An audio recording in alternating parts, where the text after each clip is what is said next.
साथियों नमस्कार। मैं एक बार फिर आपके अपने YouTube चैनल RIS गणेश में आपका हार्दिक अभिनंदन करता हूं, स्वागत करता हूं, इस्तकबाल करता हूं। साथियों आज है 1 जनवरी 2023, इसलिए सबसे पहले मैं आप सभी को नव वर्ष की हार्दिक शुभकामनाएं देता हूं। मैं ये ईश्वर से प्रार्थना करता हूं कि नव वर्ष आपके लिए खुशहाली लाए। नव वर्ष पर जो आपने संकल्प लिया है उस संकल्प में आप प्रयासों में अच्छी तरीके से प्रयास करें और 2023 की समाप्ति तक आप अपने लक्ष्यों को प्राप्त कर सकें। साथियों आज मैं एक अच्छे टॉपिक के साथ में लेकर आया हूं। जो भी कोई अभ्यर्थी जो 21 साल से 30 साल तक के हैं और अभी सिविल सर्विसेज की तैयारी कर रहे हैं या करने का मानस बना रहे हैं, उनके लिए यह वीडियो खास हो सकता है। साथियों या कोई माता पिता ये वीडियो देख रहे हैं, उन वीडियो देखने वालों को भी मैं ये निवेदन करना चाहूँगा कि आप अपने बच्चों को नए साल पर एक ऐसा संकल्प दिलाइए जो आपके जीवन की दशा और दिशा दोनों बदल दे। यही एक ऐसा संकल्प है जिसको आज आप धारण कर सकते हैं। साथियों बहुत सारे अभ्यर्थियों की मांग थी कि साहब हमें आप सिविल सर्विसेज पहले अटेम्प्ट में कैसे क्रैक करें, इसकी रणनीति बताएं। साथियों सबसे पहले मैं अपना परिचय देना चाहूँगा कि मैं 2011-12 बैच से RS ऑफिसर हूं और वर्तमान में मैं deputy director industries government of Rajasthan में अपनी सेवाएं दे रहा हूं और मैंने 2 बार IS का इंटरव्यू फेस किया है।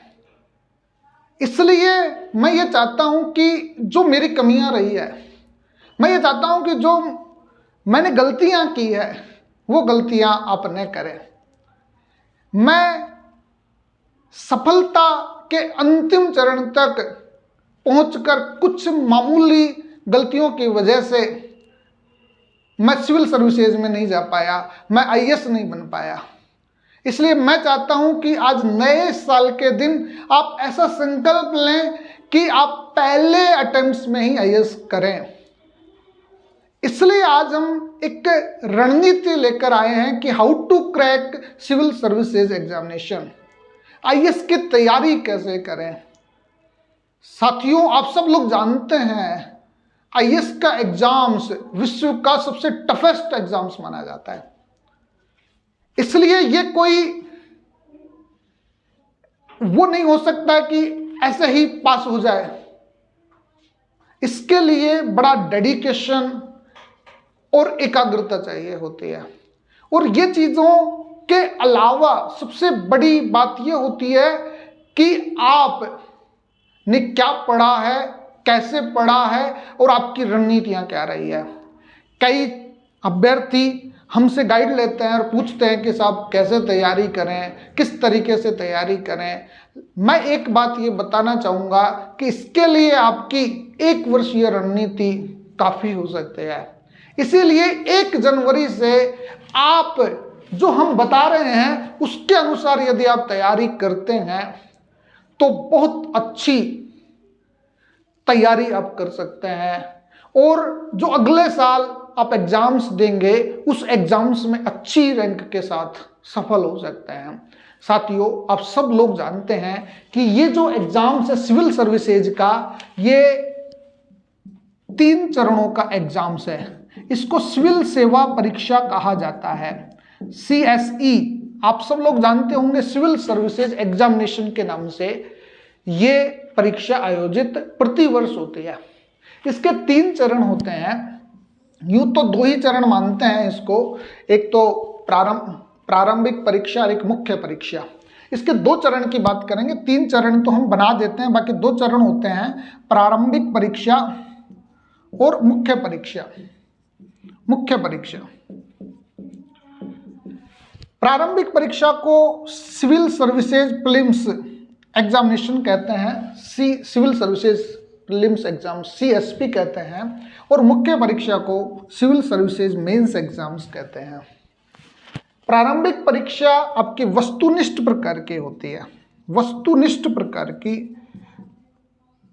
प्रारंभिक परीक्षा होती है और ये परीक्षा चॉइस आधारित होती है और इस परीक्षा में केवल स्क्रीनिंग होता है। स्क्रीनिंग टेस्ट कहते हैं इसको, स्क्रीनिंग टेस्ट।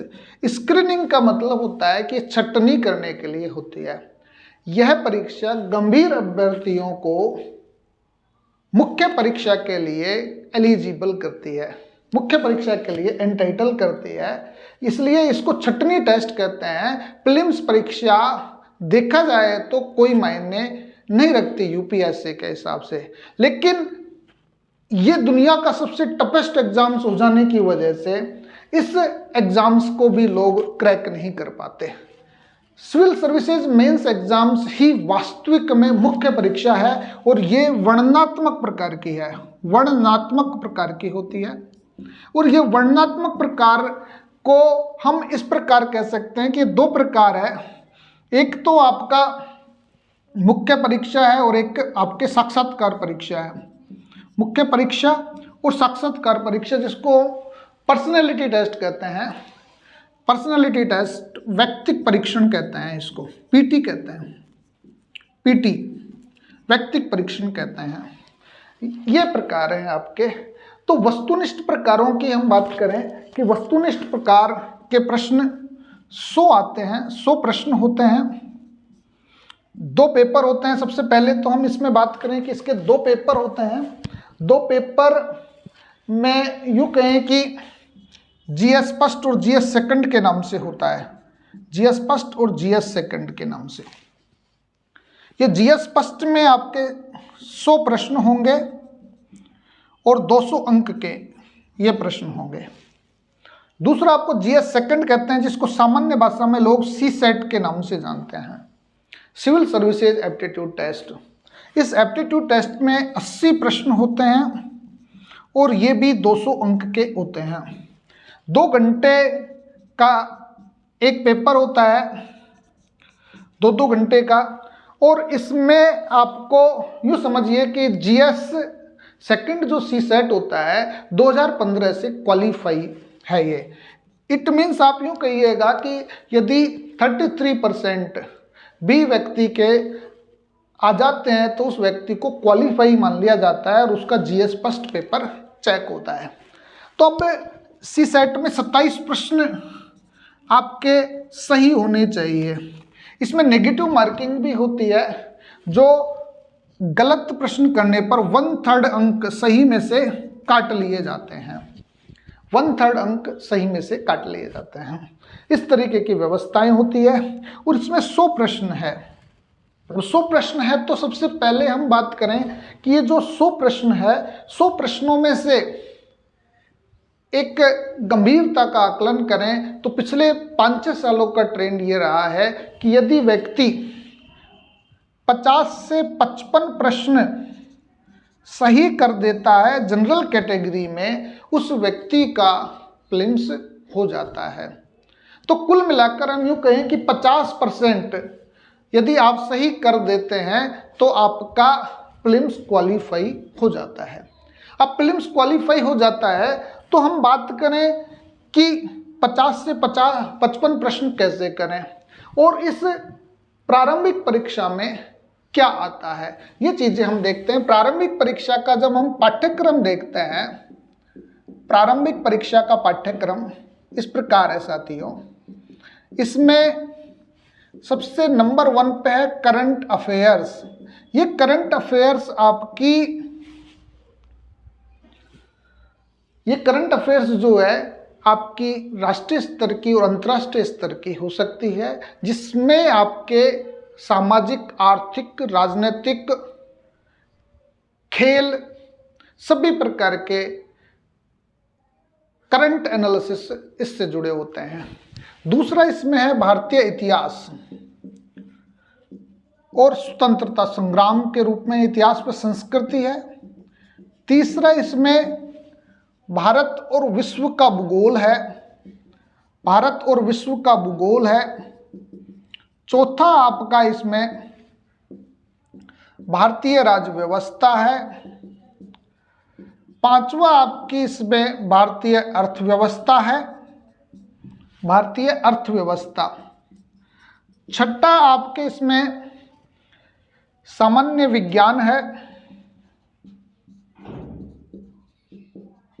विज्ञान है मतलब इतिहास है, भूगोल है, राज्य व्यवस्था है, अर्थव्यवस्था है, विज्ञान है। और सातवां आपका पर्यावरण व पारिस्थितिकी है, पर्यावरण व पारिस्थितिकी। देखिए छात्रों, ये जो 7 सब्जेक्ट्स हैं हमारे प्रीलिम्स में, उस प्रीलिम्स में 7 सब्जेक्ट से 100 प्रश्न आते हैं। मतलब एक सब्जेक्ट से 15 से 18 का रेशियो होता है। किसी में 12 आ गए, किसी में 15 आ गए, किसी में 18 आ गए। तो इस तरीके से, और इसमें कहीं भी यूपीएससी ने ये नहीं दे रखा कि कौन सा टॉपिक पूछा जाएगा। आप दूसरे पीसीएस एग्जाम्स देखते होंगे या आरएस का एग्जाम्स देखते होंगे, तो वहां पर प्रीलिम्स का सिलेबस दिया होता है कि आपके ये टॉपिक प्रीलिम्स में आएंगे। लेकिन सिविल सर्विसेज में कोई किसी प्रकार का टॉपिक्स नहीं है। इसका मतलब ये है कि ये एग्जाम्स में पूरा इतिहास, geography, polity, economy, science, environment और करंट अफेयर्स से जुड़े हुए एनालिटिकल प्रश्न पूछे जाते हैं। इन प्रश्नों की प्रकृति यदि हम देखें साथियों, इन प्रश्नों की प्रकृति देखिए, क्योंकि सबसे बड़ी बात है, सबसे बड़ा हर्डल जो ये एग्जाम्स है, ये एग्जाम्स इसकी नेचर ऑफ क्वेश्चंस बताती है। साथियों, मैं एक बीएड धारी भी हूं, और बीएड धारी होने के नाते जब मैंने बीएड करते वक्त ये पढ़ा था कि एक एग्जामिनर जब ब्लूप्रिंट तैयार करता है तो वो कौन कौन से प्रश्नों को अपने पास रखता है। तो सबसे बड़ी बात है कि ये बहुत जोरदार आपका एनालिसिस होगा यदि हम इसको सही ढंग से कर लेते हैं। ये देश का सबसे प्रतिष्ठित एग्जाम्स है साथियों, और इस एग्जाम्स के लिए हमें ये जानना है कि पेपर में प्रश्नों की प्रकृति आती कैसे है। तो आती कैसे है, तो ये देखिए प्रश्नों की प्रकृति। आपके ऑब्जेक्टिव्स प्रश्न में सब लोग जानते हैं, सबसे सिंपल होते हैं चॉइसेस आधारित प्रश्न, चॉइसेस जिसमें होता है ए, ब, स, द। दूसरा आता होता है आपका फैक्ट्स आधारित प्रश्न, कितने कौन से सही हैं, कौन से गलत हैं। तीसरा आपका इसमें होता है मैचिंग प्रश्न, मैचिंग प्रश्न की सुमेलित करने वाले प्रश्न होते हैं। चौथे प्रश्न आपके होते हैं इसमें असर्शन और रीजन वाले प्रश्न, जिसको हम कथन कारण वाले प्रश्न कह सकते हैं, क्वेश्चंस वाले प्रश्न होते हैं। पांचवा प्रश्न इसमें आपका फिलिंग द ब्लैंक्स हो सकता है, फिलिंग द ब्लैंक्स हो सकता है। ये 5-6 प्रकार आपके प्रश्नों की प्रकृति के होते हैं। अब हम बात करते हैं कि ये प्रश्नों की जो प्रकृति होती है, तो हम जब ब्लूप्रिंट तैयार करते हैं, हम नहीं, यूपीएससी, ध्यान रखिएगा, कोई कोचिंग वाला ब्लूप्रिंट्स तैयार नहीं करता, कोई संस्थान ब्लूप्रिंट्स तैयार नहीं करती। सिविल सर्विसेज एग्जामिनेशन का ब्लूप्रिंट्स यूपीएससी तैयार करता है। और यूपीएससी का जो तैयार करने का तरीका है साथियों, वो आपको जानकर आश्चर्य होगा कि हम जब प्रश्नों की प्रकृति देखते हैं तो ज्ञानात्मक प्रश्न, अवबोधात्मक प्रश्न, ज्ञानोपयोग प्रश्न, और चौथा है आपका कौशल आधारित प्रश्न, कौशल आधारित प्रश्न। ये 4 प्रकार की कैटेगरीज होती है।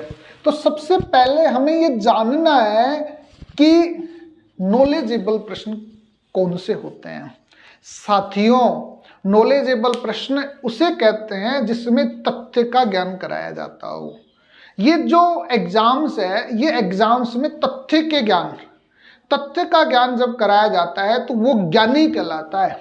लेकिन उस ज्ञानी व्यक्ति को यदि हम दूसरे तथ्यों से अंतर कराना सिखा दें, दूसरे तथ्यों से तुलना कराना सिखा दें, दूसरे तथ्यों से विश्लेषण कराना सिखा दें, तो वो ज्ञान हमारा समझ में बदल जाता है। तो दूसरे जो प्रकार होते हैं वो अवबोध का होता है, समझ का होता है, अंडरस्टैंडिंग का होता है। पहला जो प्रश्न होता है ज्ञान का होता है, नॉलेज का होता है, तथ्य का होता है। तीसरी जो बात होती है कि आपने पहले तो तथ्यों का ज्ञान किया, फिर दूसरा आपने तथ्यों का विश्लेषण किया और विश्लेषण में क्या, क्यों और कैसे के आधार पर किया। जब हम कैसे की बात करते हैं साथियों, तो कैसे में तुलना करने लग जाते हैं समानता और असमानता के आधार पर, तो वो समझ विकसित होना बताता है। फिर इसके बाद में जब समझ विकसित हो जाती है तो उस ज्ञान को, उस समझ को आप अपने जीवन में उतारने लग जाते हो, तो वो ज्ञानोपयोग कहलाता है, एप्लीकेशन बेस्ड कहलाता है। एप्लीकेशन बेस्ड ज्ञानोपयोग को कहेंगे हम एप्लीकेशन, कि आपने उसको अपने जीवन में किस प्रकार उतारा। जो हमारे रच बस जाता हो, दैनिक जीवन में उपयोग आने लग जाता हो, वो ज्ञानोपयोगी प्रश्न होते हैं। और चौथा प्रश्न जो होता है वो स्किल्ड आधारित होता है, मैपिंग से जुड़ा हुआ होता है, लोकेशन से जुड़ा हुआ होता है, जो ये बताता है कि व्यक्ति किस विषय में, अमुक विषय में क्या पारंगतता रखता है। तो इसी प्रकार के प्रश्नों के देखिए। और दूसरी बात, ये हम कोई प्राइमरी लेवल का एग्जाम्स नहीं दे रहे हैं, ये हम कोई सेकेंडरी लेवल का एग्जाम्स नहीं दे रहे हैं, ना ही कोई हायर लेवल के एकेडमिक एग्जाम्स दे रहे हैं। इसलिए ध्यान रखिएगा, ये जो सिविल सर्विसेज का एग्जाम्स है वो एकेडमिक स्तर से भिन्न स्तर का है। और इस भिन्न स्तर में जो नॉलेजेबल लेवल के प्रश्नों का स्तर होता है वो 40% से ज्यादा नहीं होता। ये 40% भी साथियों मैंने बहुत बता दिया है, 40% से ज्यादा फैक्चुअल वाले प्रश्न नहीं आते हैं। और जो लोग ज्ञानी बनते हैं उन ज्ञानियों का इस एग्जाम्स में सिलेक्शन नहीं होता। दूसरी हम बात करें अंडरस्टैंडिंग की, इस अंडरस्टैंडिंग वाले प्रश्नों की ज्यादा संख्या होती है, ये भी 40% के आसपास होते हैं। और ज्ञानोपयोग वाले प्रश्नों की संख्या 15% होती है और कौशल आधारित प्रश्नों की संख्या 5% होती है। कभी कभार इस ज्ञानात्मक स्तर को बढ़ाकर, घटाकर, जैसे यहां से ज्ञानात्मक स्तर को घटाया यूपीएससी ने, इसके 35 किए, 30 किए, और कौशल आधारित या मैपिंग आधारित प्रश्नों की संख्या वो बढ़ाकर 5 से 10 या 15% कर देता है।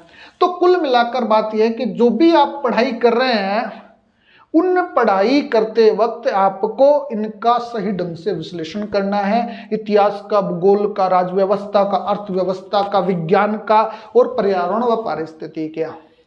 तभी आप इन प्रश्नों का उत्तर आसानी से दे पाएंगे। जब ये प्रश्नों की आप विश्लेषण करें तो लास्ट ईयर के प्रश्नों को भी आप देखिएगा कि यूपीएससी का ट्रेंड्स किस प्रकार से रहा है। और इसी आधार पर हम कहते हैं कि लोगों के 50 से 55 प्रश्न भी नेगेटिव मार्किंग हटाकर नहीं हो पाते हैं। कुल मिलाकर ये कहे कि 100+ प्रश्न, 100+ अंक वाला व्यक्ति सिविल सर्विसेज का प्रीलिम्स एग्जाम्स क्रैक कर जाता है, क्योंकि सालाना 1000 के आसपास भर्तियां आती है और 15,000 लोगों को पूरे देश से प्रीलिम्स के लिए क्वालिफाई किया, मेंस के लिए क्वालिफाई किया जाता है और प्रीलिम्स स्क्रीनिंग की जाती है। तो वो गंभीर अभ्यर्थी होते हैं। दूसरा पेपर जो सीसेट का है, जो आजकल आईआईटीएंस के लिए, आईआईएम्स के लिए, एम्स से पास आउट्स डॉक्टर्स के लिए भी एक टफ जॉब हो गया है। वो टफ जॉब क्यों हुआ है, इस बात को आप देखिएगा, क्योंकि इसमें जो प्रश्न होते हैं, यूं तो कहते हैं कि साहब ये तो कॉम्प्रिहेंशन आता है, इसमें कॉम्प्रिहेंशन। दूसरा हम कहते हैं कि साहब इसमें तो मैथमेटिक्स आती है। तीसरा कहते हैं कि साहब इसमें रीजनिंग आती है। जो 80 प्रश्न होते हैं साथियों, वो 80 प्रश्नों में कॉम्प्रिहेंशन, मैथमेटिक्स और रीजनिंग से जुड़े हुए सवाल आपके एग्जाम्स में आते हैं। लेकिन ये ध्यान रखिएगा कि मैथमेटिक्स और रीजनिंग के एक आईआईटीएंस बेहतरीन तरीके से कर सकता है, आईआईएम वाला छात्र भी बेहतरीन तरीके से कर सकता है। और कॉम्प्रिहेंशन की बात यह है कि कॉम्प्रिहेंशन का मतलब होता है अवबोध। यहाँ हमने अवबोध की बात की है साथियों। ये अवबोध का स्तर जो होता है आपका 50% यहाँ पर होता है, मतलब कम से कम 80 में से 40 प्रश्न कॉम्प्रिहेंशन से आते हैं। आजकल जो बड़े बड़े नाम हैं कोचिंगों के, वो सब लोग प्रीलिम्स की तैयारी में धाराशायी हो गए हैं। उसकी वजह यह है कि बच्चों में वो लेवल नहीं रहा जिस लेवल से उनको पढ़ाया जाना चाहिए, या कोचिंगों का स्तर उस प्रकार से नहीं रहा है जिस लेवल से उनमें समझ विकसित की जाए। ये समझ विकसित आपके खुद की तैयारी से आती है साथियों, किसी कोचिंग की जरूरत नहीं है। यदि आप ईमानदारी से हमारी बताई हुई रणनीति के तहत तैयारी कर लेते हैं तो आपको आसानी रहेगी आईएएस क्रैक करने में।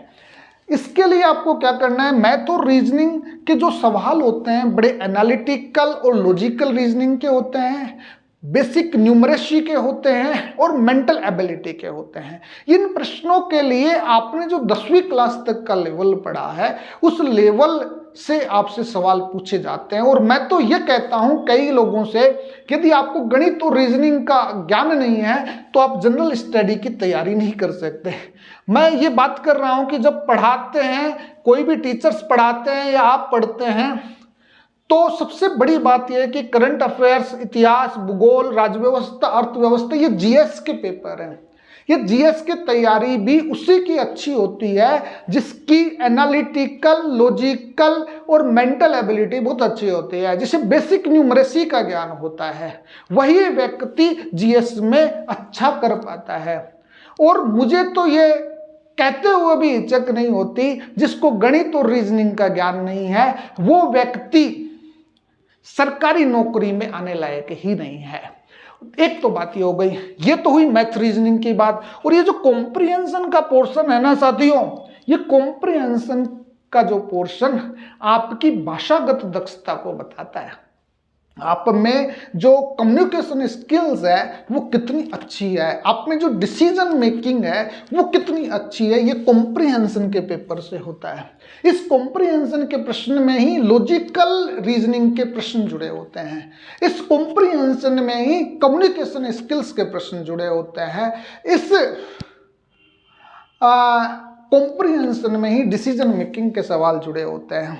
इसके लिए आपको क्या करना है साथियों कि कॉम्प्रिहेंशन को बेटर बनाने के लिए हमें भाषागत समझ जरूरी है।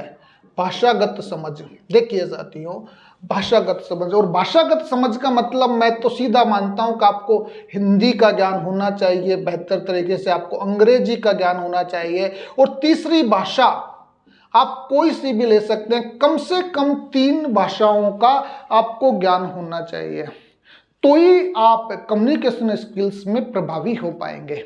डिसीजन मेकिंग भी तभी आप कर पाएंगे। इसलिए भाषा का तो कोई मैटर ही नहीं है कि ये एग्जाम्स हिंदी भाषी वालों के लिए टफ है, अंग्रेजी भाषी वालों के लिए आसान है। किसी के लिए भी आसान नहीं है यदि उसके तीनों लैंग्वेज अच्छी नहीं है तो। और ये तीनों लैंग्वेज तब होती है जब आप उपन्यास पढ़ते हैं, जब आप कहानी पढ़ते हैं, जब आप एकांकी पढ़ते हैं, जब आप आत्मकथा पढ़ते हैं, जब आप जीवनियाँ पढ़ते हैं, जब आप प्रेरणादायक पुस्तकें पढ़ते हैं। इनसे आपकी भाषागत क्षमता डेवलप होती है और इन्हीं से ही आपका कॉम्प्रिहेंशन मजबूत होता है, कॉम्प्रिहेंशन की समझ बढ़ती है। इसलिए लोगों के, चाहे आईआईटीएन लड़का हो, चाहे आईआईएम पास हो, चाहे एम्स पास आउट्स हो, कोई भी हो, डॉक्टर्स, इंजीनियर्स, कोई फर्क नहीं पड़ता, लोगों के सीसेट पास नहीं हो रहे हैं। पास उन्हीं के हो रहे हैं जिनकी मल्टी डायमेंशनल कैपेसिटी हो, जो कम से कम 3 भाषाओं में अपनी समझ रखता हो, और जिन्होंने उपन्यास, कहानी, एकांकी, आत्मकथा तीनों भाषाओं में पढ़ी हो, संस्कृत में पढ़ी हो, हिंदी में पढ़ी हो, इंग्लिश में पढ़ी हो, वही व्यक्ति अच्छा काम कर सकता है। और ये सिविल सर्विसेज की क्रैक करने के लिए सबसे बड़ी विशेषता है, और इस विशेषता के लिए ही हमें काम करना चाहिए।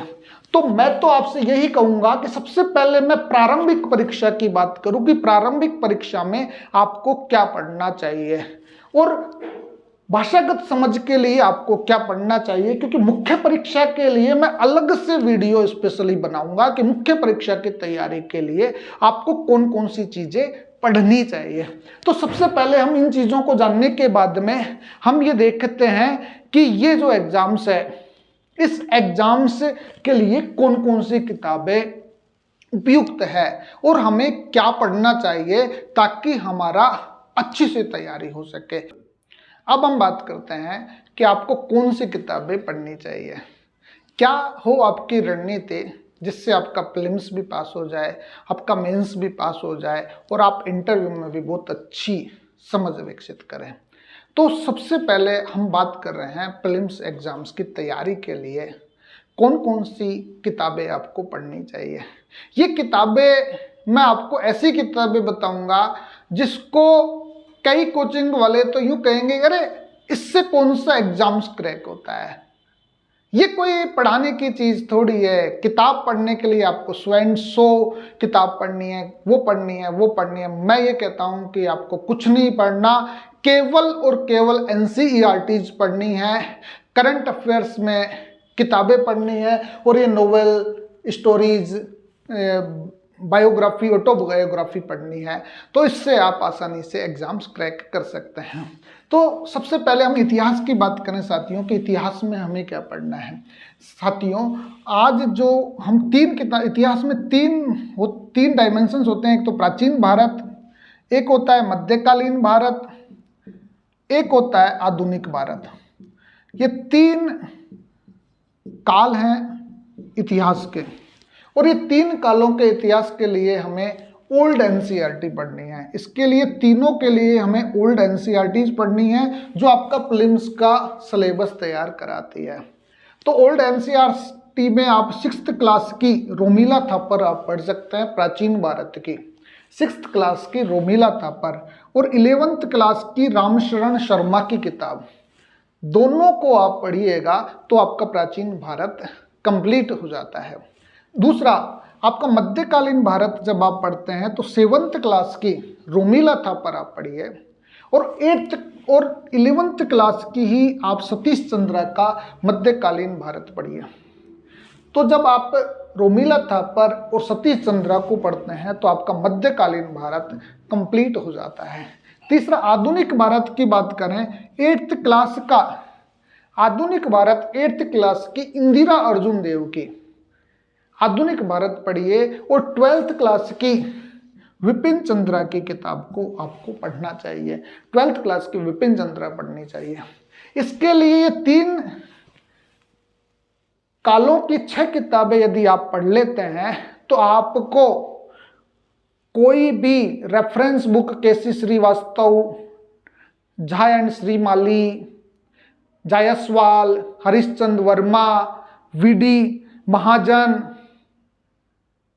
या राजीव ओरी, कोई भी किताब पढ़ने की जरूरत नहीं है। और ये जो किताबें आप पढ़ते हो वो किताबें तो यूं समझिए कि मास्टर डिग्री के लिए जरूरी होती है, वो किताबें असिस्टेंट प्रोफेसर बनने के लिए जरूरी होती है। IAS बनने के लिए इन किताबों की जरूरत नहीं है, क्योंकि जो भी प्रश्न आते हैं वो यहीं से आते हैं। ये UPSC का हमेशा से ट्रेंड रहा है, इसलिए हमें इन्हीं किताबों को पढ़ना है चाहे कोई कितना भी कहे। यदि ये 6 किताबों को आप 10-10 बार पढ़ लेते हैं और उनके शॉर्ट नोट्स बना लेते हैं तो आपको कोई नहीं रोक सकता। और यदि मेंस में हम जाएं तो मेंस में तो आधुनिक विश्व और आ जाता है। वो 12th क्लास की ओल्ड NCERT आप पढ़ लीजिए तो आपका हिस्ट्री का मेंस भी कवर हो जाता है। अब हम बात करते हैं भूगोल की। भूगोल में एक किताब आती है जिसका नाम है देश और उनके निवासी। देश और उनके निवासी व उनके निवासी के नाम से ओल्ड NCERT है ये भी, और ये भाग 1, भाग 2 और भाग 3 के रूप में आती हैं। और ये तीनों किताबें सविता सिन्हा ने लिखी है। प्रोफेसर सविता सिन्हा की ओल्ड NCERT है जिसे हमें पढ़ना चाहिए। यदि आप ये पढ़ लेते हैं तो आपको किसी भी प्रकार की ज्योग्राफी की किताब पढ़ने की जरूरत नहीं है। और यदि आप और ज़्यादा अध्ययन करना चाहते हैं, आप मेंस के पॉइंट ऑफ व्यू से हम बात करें कि एक तो भौतिक भूगोल है, भौतिक भूगोल, फर्स्ट एंड सेकंड जो आपका एजाजुद्दीन अहमद का है, जुद्दीन अहमद का है, सॉरी ये माजिद हुसैन साहब का है, माजिद हुसैन कुरैशी का है, माजिद हुसैन का है, ये आपको पढ़ना है। दूसरा आपको संसाधन भूगोल जो मेंस का सिलेबस है, ये भी आपके माजिद हुसैन साहब का है, 12th क्लास का। ये आपका 6th क्लास की है, ये 7th क्लास की है, ये 8th क्लास की है, ये आपके 11th क्लास की है, ये 11th क्लास की है, ये 12th क्लास की है। और भारत का सामान्य भूगोल आप पढ़ना चाहते हैं, ये आपके एजाजुद्दीन अहमद साहब की है, एजाजुद्दीन अहमद साहब की है। ये आपकी 12th की किताब है, ये आप पढ़ लेते हैं तो भूगोल में किसी भी जो प्रसिद्ध राइटर्स हैं, किसी भी रेफरेंस बुक्स को पढ़ने की जरूरत नहीं है। इतिहास और भूगोल सिविल सर्विसेज का मूल स्तंभ कहे जाते हैं दोस्तों। और इसके लिए भी हम पूरी एनर्जी यदि दूसरी किताबों में, बड़ी बड़ी किताबों में लगा देते हैं तो हमारा सिविल सर्विसेज का एग्जाम्स कहाँ से होगा। हम जो कोचिंगों के नोट्सों में, कट कॉपी पेस्ट वाले नोट्सों में अपनी जी जान झोंक देते हैं तो हमारा सिलेक्शन कैसे होगा। हम कोचिंगों के ऊपर निर्भर रहकर अपने जीवन के जो पीक टाइम्स होता है, पीक एज होती है, जिसमें आप पूरी जी जान झोंक देते हो, तो हम कैसे सफल होंगे साथियों। तो ये दो किताबें आपको, दो विषयों की किताबें एनसीईआरटी की ओल्ड वर्जन है, वही पढ़ना चाहिए। और यदि आप इसको करंट अपडेट्स देना चाहते हैं तो आपको करंट में जो इश्यूज चल रहे हैं उनको देख लेना है। और साथ में एक ऑक्सफोर्ड की एटलस आपके पास में हमेशा होनी चाहिए। ऑक्सफोर्ड एटलस आपके पास में हो तो आप बेहतर काम कर सकते हैं। और इतिहास में भी यदि आप चाहते हैं तो इतिहास में और अच्छा है, तो आपकी मैपिंग वगैरह अच्छी हो तो इतिहास की भी अच्छी समझ कर सकते हैं। कौशल आधारित प्रश्नों के उत्तर आप आसानी से दे सकते हैं। ये तो दो सब्जेक्ट्स की बात हुई। अब हम तीसरा सब्जेक्ट्स की बात करते हैं, जिसको हम राज्य व्यवस्था कह सकते हैं। राज्य व्यवस्था देखिए साथियों, आपके सिलेबस में भारतीय राज्य व्यवस्था के नाम से सिलेबस में है। तो सिलेबस में हम बात करें तो यदि आप करना चाहते हैं तो 9th और 10th की जो ओल्ड एनसीईआरटी सुदीप्त कविराज के नाम से है। सुदीप्त कविराज, एक नया बच्चा यदि अपनी तैयारी को आयाम देना चाहता है तो 9th और 10th की सुदीप्त कविराज की ओल्ड एनसीईआरटी पढ़ लीजिए, जो यूपीएससी के सिलेबस से बिल्कुल समकक्षता रखती है, यूपीएससी सिलेबस का पर्याय है एक तरीके से। और यदि आप इसको बड़ा करना चाहते हैं तो भारतीय संविधान जो अभी सिलेबस में चल रहा है न्यू एनसीईआरटी में, 11th क्लास की न्यू एनसीईआरटी पढ़ लीजिए। आप समकालीन विश्व में राजनीति, यदि मेंस में भी ये आते हैं समकालीन विश्व में राजनीति, आप 12th क्लास की न्यू एनसीईआरटीज पढ़ लीजिए। और चौथा स्वतंत्र भारत में राजनीति, स्वतंत्र भारत में राजनीति, इसका आप 12th क्लास की नई एनसीईआरटी पढ़ लीजिए। राज्य व्यवस्था में ये जो 2 से 4 नंबर के हैं वो न्यू एनसीईआरटी आपको पढ़नी चाहिए। इसके अलावा देखिए, पहला तो बेसिक्स चरण तो यही है, आपको ये पढ़ना है। फिर मैं आपको बताऊंगा करंट में क्या पढ़ना है, कौन सी वेबसाइट्स आपको फॉलो करनी है। अनावश्यक वेबसाइट्स में भी हमें नहीं जाना है, अनावश्यक किताबों में हमें नहीं जाना है। तो राज्य व्यवस्था के लिए किताबें आप पढ़ते हैं। और पांचों, यदि करंट से अपडेट चाहते हो तो बेयर एक्ट, आप लेटेस्ट बेयर एक्ट उस साल का ले आइए, जिसमें संविधान संशोधन या कोई नई बात हुई है तो वो आपको मिल जाएगी। इसके अलावा जो भी आप प्रतिष्ठित किताबें पढ़ते हो वो अपना टाइम बर्बाद करने के अलावा कुछ नहीं करती। मैं तो बार बार कहता हूं, इसको भी 10 टाइम कर लीजिए। 10 बार इन किताबों को, एक किताब को आप 10-10 बार पढ़ते हैं तो डेफिनेटली आपकी अच्छे प्रश्न अटेम्प्ट होने की संभावनाएं होंगी, आपकी समझ बढ़ेगी, आप अपने जीवन में इस ज्ञान का उपयोग कर पाएंगे। और जो सिविल सर्विसेज के लिए बहुत महती आवश्यकता है। आपको देखिए, सिविल सर्विसेज में जो यूपीएससी एक समस्या से जूझ रहा होता है, एक बड़ी दिक्कत से जूझ रहा होता है कि हम सिलेक्शन किसका करें, कि सिलेक्शन के लायक बच्चे नहीं मिलते साथियों उनको। और फिर हम नए नए ड्रामे कर देते हैं, मैं तो बहुत अच्छा था, मेरी ये समस्या रही, मेरी वो समस्या रही। मैं कभी किसी वीडियो में बताऊंगा कि मैंने क्या क्या गलतियां की है यूपीएससी में। लोग मेरे बारे में भी खूब कहते हैं साहब आप तो आईएएस बनने लायक थे, आपके पास तो नॉलेज का लेवल वो था, ये था, और आपको यूपीएससी ने फेल कर दिया। नहीं, यूपीएससी ने फेल नहीं किया साथियों, मैं खुद मेरे कर्मों की वजह से फेल हुआ हूं। मेरी जो समस्याएं थी, जो मैंने गलतियां की है, उसकी वजह से फेल हुआ हूं। और मेरे कभी भी दिमाग में नहीं आए कि हिंदी मीडियम, इंग्लिश मीडियम कोई यूपीएससी नहीं करते, हम लायक नहीं है, यूपीएससी के मानदंडों पर खरा नहीं उतरते, इसलिए हम फेल होते हैं। इसलिए ये चीजें हो गई तीसरे नंबर की। चौथे नंबर की हम बात करें तो चौथे नंबर पे हमारा आता है अर्थव्यवस्था का पैटर्न। अर्थव्यवस्था, देखिए साथियों, अर्थव्यवस्था मात्र एक किताब 11th क्लास की भारतीय अर्थव्यवस्था का विकास पढ़ लीजिए। यदि आप ये किताब पढ़ लेते हैं तो आपकी इकोनॉमी, इंडियन इकोनॉमी बिल्कुल सही हो जाएगी और कोई किताब पढ़ने की इसके लिए जरूरत नहीं है। पांचवा जो हमारा मैटर है, पांचवा हमारा विज्ञान का मैटर है। विज्ञान का मैटर व पर्यावरण का मैटर।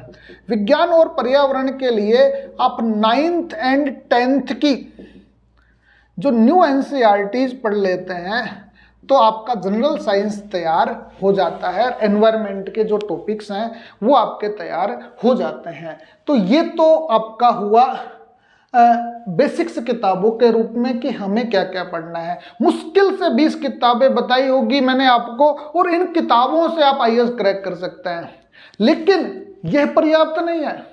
इसको यदि करंट टच नहीं दोगे, इनको यदि आप करंट से जुड़ाव नहीं रखोगे तो ये सब चीजें बेकार है। तो अब हमें बात करना है कि एक पहला टॉपिक है करंट अफेयर्स, और करंट अफेयर्स में हमें क्या करना चाहिए, इस चीज को आप देखिएगा। तो करंट अफेयर्स के लिए कौन सी चीजें हम पढ़ें, तो उस चीज को आप देख लीजिएगा कि करंट अफेयर्स के लिए कौन से न्यूज़पेपर्स पढ़ें। साथियों, अब हम बात करते हैं करंट अफेयर्स के लिए। ये यूपीएससी के लिए सबसे महत्वपूर्ण टॉपिक है, और यदि बच्चा करंट अफेयर्स की महत्ता को जान ले, करंट अफेयर्स की बातों को अपने जीवन में उतार ले, तो वो सिविल सर्वेंट्स आसानी से बन सकता है। और कैसे बन सकता है, इस चीज को देखिए कि करंट अफेयर्स में आपके पत्र आते हैं जिसको हम न्यूज़पेपर कहते हैं। करंट अफेयर्स में आपके पत्रिकाएं आती है जिसे हम मैगजीन्स कहते हैं, मैगजीन्स कहते हैं। करंट अफेयर्स में हमारे रिपोर्ट्स आती है, रिपोर्टाज, रिपोर्ट्स जिसे हम यूँ समझिए कि वार्षिक प्रगति प्रतिवेदन कहते हैं। करंट अफेयर्स में आपके शोध पत्र आते हैं, शोध पत्र जिसको हम रिसर्च पेपर कहते हैं, रिसर्च पेपर। करंट अफेयर्स में आपके सिफारिशें आती है, रिकमेंडेशंस आती है, सिफारिशें, रिकमेंडेशंस आती है। और ये सारी चीजें आपकी अपडेटेड होनी चाहिए। जो मैंने आपको इतिहास, भूगोल, राज्य व्यवस्था, अर्थव्यवस्था, विज्ञान, ये सारी चीजें बताई, तो वो चीजें यहाँ से आपकी तैयार होती है। मैंने आपको इसीलिए जो नामी किताबें हैं, जो प्रसिद्ध किताबें हैं, जिनके लिए दुनिया पूरी जी जान झोंक देती है कि हमें ये लक्ष्मीकांत पढ़ना चाहिए, हमें राजीव ओहरी पढ़ना चाहिए, हमें रमेश सिंह पढ़ना चाहिए, हमें अग्निहोत्री पढ़ना चाहिए, हमें 100 किताबें पढ़नी चाहिए। साथियों, ऐसा कुछ भी नहीं है कि यदि आप इन किताबों को नहीं भी पढ़ें तो भी आप आईएएस कर सकते हैं, बशर्ते आप सही रणनीति के साथ पढ़ रहे हों। आपने कम से कम 10 बार एनसीईआरटी पढ़ी हो और उसके बाद उन एनसीईआरटी के शॉर्ट नोट्स को इन पत्र पत्रिकाओं, रिपोर्टाज, शोध पत्र और सिफारिशों के साथ अपडेटेड किया हो। तो कौन से ऐसे अखबार हैं जो हमें पढ़ने चाहिए? साथियों, कई लोग यूँ कहते हैं कि हिंदू नहीं पढ़ा तो आईएएस क्रैक नहीं करोगे, हिंदू नहीं पढ़ा तो आप ये नहीं करेंगे, इंडियन एक्सप्रेस नहीं पढ़ा तो ये नहीं पढ़ेंगे। साथियों, मैंने 2 बार इंटरव्यू दिया है, 3 बार मेंस लिखा है आईएएस का, मैंने आज तक हिंदू अखबार नहीं पढ़ा, क्योंकि जरूरत ही नहीं पड़ती।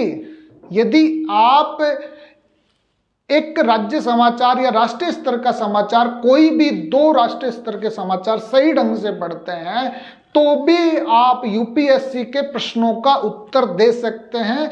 ये बिल्कुल अडिग सत्य है, सनातन सत्य है, इसको कोई झुठला नहीं सकता। ये केवल मार्केटिंग बाजी है कि आपको ये पढ़ना है, आपको वो पढ़ना है। केवल मात्र 2 अखबार जो भी आपके पसंद के हों उनको आप लगा लीजिए और उनके डेली शॉर्ट नोट्स बना लीजिए, तो भी आपका तैयार हो जाएगा। तो मैं तो यही कहता हूं कि राजस्थानी होने के नाते मैं ये कहता हूं कि आपको 2 अखबार पढ़ने हैं, राजस्थान पत्रिका और दैनिक भास्कर अनिवार्य रूप से आपको पढ़ने हैं, तो भी आप आईएएस बन सकते हैं। उसकी जो बेसिक्स बातें हैं, उसके जो लेख हैं, उसके जो कंटेंट्स हैं, उसकी जो न्यूज है, राष्ट्रीय स्तर की, अंतर्राष्ट्रीय स्तर की, खेल स्तर की, सबको आप सही ढंग से पढ़िएगा। तो ये बातें आप पढ़कर भी आप आईएएस कर सकते हैं। दूसरी आपकी मैगजीन्स की बात आती है साथियों। मैगजीन्स के लिए लोग पता नहीं कौन कौन से पब्लिकेशंस की लाते हैं जो बड़े ट्रेंड में चल रहे होते हैं और पता लगता है कि कुछ नहीं आता। साथियों, आता वहीं से है, हम सरकार में जा रहे हैं। मैं बार बार छात्रों से कहता हूं जो मुझसे एडवाइस लेते हैं, सलाह लेते हैं, तो मैं कहता हूं कि हम कहां जा रहे हैं? सरकार में। तो हमें क्या पढ़ना चाहिए? सरकार की बातें। हमें क्या पढ़ना चाहिए? सरकार की किताबें। एनसीईआरटीज तो भी तो सरकार की है, मैंने आपको एनसीईआरटीज बताया, तो हमें एनसीईआरटीज पढ़नी चाहिए। इसी प्रकार जब मैगजीन्स की बात आती है तो हमें सरकार की मैगजीन्स पढ़नी चाहिए। और वो मैगजीन्स कौन कौन सी है, तो इस बात को देखिए। एक मैगजीन्स बहुत पॉपुलर हो रही है, न्यू इंडिया समाचार, जिसके बारे में अधिकांश लोग आज भी नहीं जानते। NIS ये फोर्टनाइटली पेपर है जो PIB द्वारा जारी किया जाता है। By PIB press information bureau के द्वारा एक पाक्षिक मैगजीन्स जारी होती है, फोर्टनाइटली मैगजीन्स जारी होती है, न्यू इंडिया समाचार। वो हमें पढ़ना चाहिए, अनिवार्य रूप से पढ़ना चाहिए। 40-45 पेज की होती है, जो हम मुश्किल से 2 घंटे में कर सकते हैं। दूसरा आपका है योजना। योजना आपका भारत सरकार के द्वारा मासिक पत्रिका है जो जारी की जाती है सूचना और प्रसारण मंत्रालय के द्वारा। इसी प्रकार से कुरुक्षेत्र आपकी मासिक पत्रिका है, ये भी आपको पढ़नी चाहिए। तीसरी हम बात करें विज्ञान प्रगति, यदि अंग्रेजी में आप पढ़ते हैं तो साइंस रिपोर्टर के नाम से आपको ये किताब पढ़नी चाहिए। ये भी भारत सरकार की किताब है। तो ये 3 किताब आप पढ़ लेते हैं तो ये इकोनॉमी का पोर्शन आपका तैयार कर देती है, ये टेक्नोलॉजी का पोर्शन तैयार कर देती है, और ये किताबें आपके सोशल और पॉलिटिकल इश्यूज को तैयार कर देती है। तो ये तैयार होकर आपका बहुत अच्छा मटेरियल तैयार हो जाता है। जब आप पढ़ें तो इनके भी शॉर्ट नोट्स आपको बना लेने चाहिए। फिर हम बात करते हैं रिपोर्ट्स की। साथियों, ये जो रिपोर्ट्स हैं ये सालाना होती है, ये तो मंथली थी, ये सालाना है, एनुअली रिपोर्ट्स हैं ये। और एनुअली रिपोर्ट से ही एग्जाम्स में प्रश्न आते हैं। जैसे हम बात करें कि आपको आर्थिक समीक्षा भारत की पढ़नी चाहिए। यदि आप सिविल सर्विसेज का एग्जाम्स दे रहे हैं और इकोनॉमिक सर्वे आपने नहीं पढ़ा तो आपने कुछ नहीं पढ़ा। हम लोग पक्के पकाए हलवे की ओर भागते हैं साथियों। हमें पक्के पकाए हलवे की ओर न भागकर हलवा खुद बनाना आना चाहिए। हलवा आप खुद बनाएंगे तो वो ज्यादा प्रभावी रहेगा। हम कोई कांस्टेबल का एग्जाम्स नहीं पास कर रहे, हम कोई पटवारी का एग्जाम्स नहीं दे रहे, हम कोई मास्टर का एग्जाम्स नहीं दे रहे जो किसी दूसरे की किताबें पढ़कर आप सिलेक्शन ले जाएं। ये ऐसा एग्जाम्स है जो मूल किताबों से ही पढ़कर क्रैक किया जा सकता है। ये ऐसा एग्जाम्स है जो सरकार के किताबों से पढ़कर, सरकार की रिपोर्ट्सों को पढ़कर ही पास किया जा सकता है। तो आर्थिक समीक्षा आपको पढ़नी चाहिए, सरकार का सालाना जो बजट आता है वो आपको पढ़ना चाहिए। सूचना और प्रसारण मंत्रालय की एक भारत के नाम से, जिसको इंडिया ईयर बुक भी कहते हैं, वो आपको पढ़नी चाहिए। आजकल लोग पक्के पकाए हलवाने लग गए, जिसमें विश्वास करने लग गए तो भैया फेल ही होंगे। इसमें मैं और आप या यूपीएससी कुछ नहीं कर सकती। जो पब्लिकेशन इनको बना रहा है वो अपने अनुसार बना रहा है, उसके ज्ञान का विस्तार उसका खुद का हो रहा है, आपका नहीं हो रहा। साथियों उसका मोनेटाइजेशन उसका खुद का हो रहा है, आपका नहीं हो रहा। इस बात को गांठ बांध कर पढ़ लीजिए कि ये चीजें आपको पढ़नी ही पड़ेगी, ओरिजिनल ही पढ़नी पड़ेगी यदि क्रैक पहले अटेम्प्ट में ही करना चाहते हैं तो। अब हम बात करते हैं रिसर्च पेपर की। साथियों अलग अलग रिसर्च होते हैं, टेक्नोलॉजी पे रिसर्च होता है, इकोनॉमी पे रिसर्च होता है, बेरोजगारी गरीबी पे रिसर्च होता है, सोशल इश्यूज पे रिसर्च होता है। इन रिसर्च पेपर पर हमारी पैनी नजर होनी चाहिए और कौन कौन सी यूनिवर्सिटीज ने, कौन कौन सी इंस्टीट्यूशंस ने इन रिसर्च किया है, इन रिसर्च पेपर से आपको पढ़ना चाहिए। और जो अभी कोई कमेटी या कमीशंस प्रशासनिक सुधार के लिए या इकोनॉमिक रिफॉर्म्स के लिए या सोशल इश्यूज को मीट आउट करने के लिए या फिर कहें कि हम रिलीजियस इश्यूज को हटाने के लिए सुप्रीम कोर्ट के रिकमेंडेशंस आई है या किसी कमीशन की रिपोर्ट्स आई है या किसी कमेटी की रिपोर्ट्स आई है, वो रिकमेंडेशंस भी आपको पढ़नी चाहिए और देखना चाहिए कि ये हमारे सिलेबस से किस प्रकार जुड़ाव रखता है, तो आप ये सारी चीजें कर सकते हैं। तो मैं तो आपसे यही कहूंगा कि जो एनसीईआरटीज के साथ में यदि आपने इनको इंटरलिंक कर दिया तो आप सिलेक्शन ले सकते हैं। इसमें कुछ विभाग भी हैं साथियों जो वार्षिक प्रगति प्रतिवेदन जारी होता है उनका। जैसे हम बात करें कि हिस्ट्री के लिए, हिस्ट्री में यदि कोई रिसर्च हुआ है, यदि एग्जाम्स में हिस्ट्री में कुछ पूछा जाता है तो वो Indian council of historical research ICHR की वेबसाइट से पूछा जाता है। और ICHR ने 2022-23 में क्या क्या उपलब्धियां की, क्या क्या शोध किए, वो आपको वार्षिक प्रगति प्रतिवेदन में मिलेगा। इसी तरीके से हम बात करें कि पॉलिटी में, तो पॉलिटी से जुड़े हुए जो मंत्रालय हैं, चाहे गृह मंत्रालय हो, चाहे आपका गृह मंत्रालय से MHA की साइट्स हो जिसमें कौन कौन से किस किस तरीके से क्या क्या किया गया है, या फिर हम कहें फाइनेंस मिनिस्ट्री हो या फिर सोशल जस्टिस डिपार्टमेंट्स हो, तो उसकी जो वार्षिक प्रगति प्रतिवेदन है उनको हमें पढ़ना चाहिए। इसी तरीके से हम टेक्नोलॉजी में बात करें तो टेक्नोलॉजी में हमें DRDO, ISRO, NPCIL की जो वार्षिक प्रगति प्रतिवेदन है वो अवश्य पढ़ने चाहिए, उसी से हमारी करेंट्स तैयार होगी। इसी तरीके से हम इकोनॉमी की बात करें तो वित्त मंत्रालय पढ़ना चाहिए, हमें वर्ल्ड बैंक की प्रगति रिपोर्ट्स पढ़नी चाहिए, IMF की प्रगति रिपोर्ट्स पढ़नी चाहिए, UNO के जो भी निर्णय लिए गए हैं उनको पढ़ना चाहिए। यदि आप ये पढ़ लेते हैं तो आपका हिस्ट्री, पॉलिटी, इकोनॉमी, ज्योग्राफी और साइंस से आपका जुड़ाव हो जाता है और आप इनको जेहन में रख सकते हैं। और जो करंट का कोई टॉपिक्स आता है उसको NCERT के बेस से आप जोड़ सकते हैं। और यदि NCERT का बेस से कोई प्रश्न आता है तो उसको आप यूँ कहें करंट से जोड़ सकते हैं, तो आपका ये सब कुछ तैयार हो सकता है। इस तरीके की आपकी प्रीलिम्स की और मेंस की रणनीति होनी चाहिए।